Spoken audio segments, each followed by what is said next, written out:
Breast cancer is a term we all know, but it's a truly complex global challenge.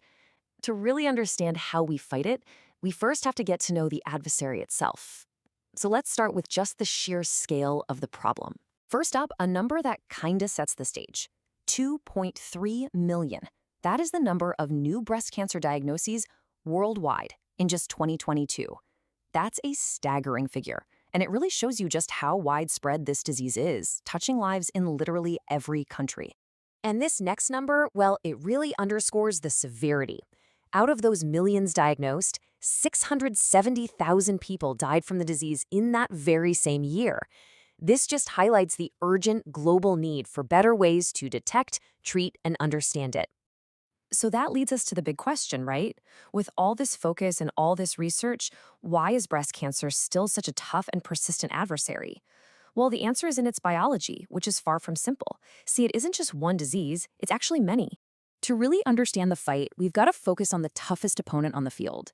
So we're going to zoom in and decode what's currently seen as the most aggressive subtype, triple-negative breast cancer, or TNBC for short. So what does triple-negative actually mean? It's pretty literal. It means the cancer cells test negative for three key things the doctors look for: estrogen receptors, progesterone receptors, and a protein called HER2. Now, this is absolutely crucial because most of our modern targeted therapies are designed like smart bombs that go after these very things. When a cancer is triple negative, it has none of those targets, which makes it incredibly difficult to treat with anything other than more traditional chemotherapy. And this table here illustrates the challenge perfectly. Just look at the comparison. While both of these subtypes can grow really fast, their treatment paths are completely different. HER2 positive cancer has a specific target, HER2, so we have tailored drugs for it. But as you can see, TNBC, it's got none. That leaves doctors with fewer options, and unfortunately, it comes with a higher risk of the cancer coming back. This is exactly why it's still our most formidable opponent. Okay, so we know it's aggressive, but how does it operate? Let's take a look at the adversary's playbook, because the ways these cancer cells manage to hide from our body's own defenses and spread are clever, almost sinister.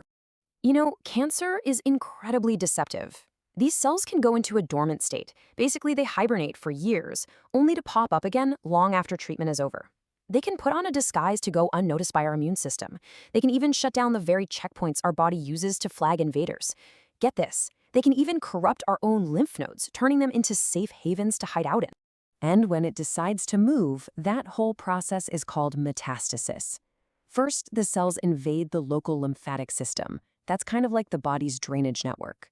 From there, they can hop into the bloodstream, traveling like fugitives all through the body, all while trying to evade detection.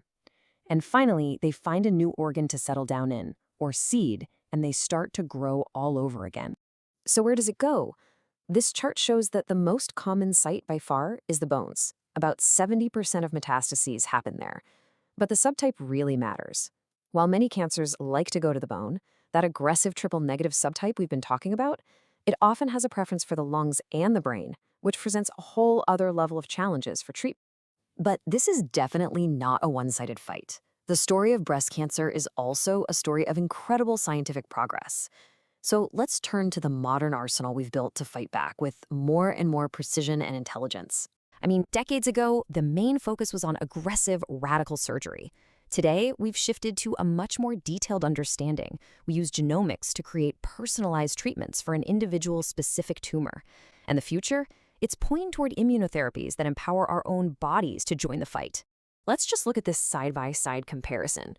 We've moved from a one-size-fits-all mindset to therapies that are literally tailored to a tumor's specific genes. Cornerstone therapies like chemotherapy can reduce the risk of the cancer coming back by about 30% in early-stage cases, and radiation, which is now delivered in shorter. But you know, fighting cancer isn't just about targeting cells with drugs and radiation. It's about treating the whole person, mind, body, and spirit, and it's about fostering hope right alongside the healing. This quote just gets right to the core of modern care, doesn't it? It's this recognition that resilience is such a crucial part of the battle.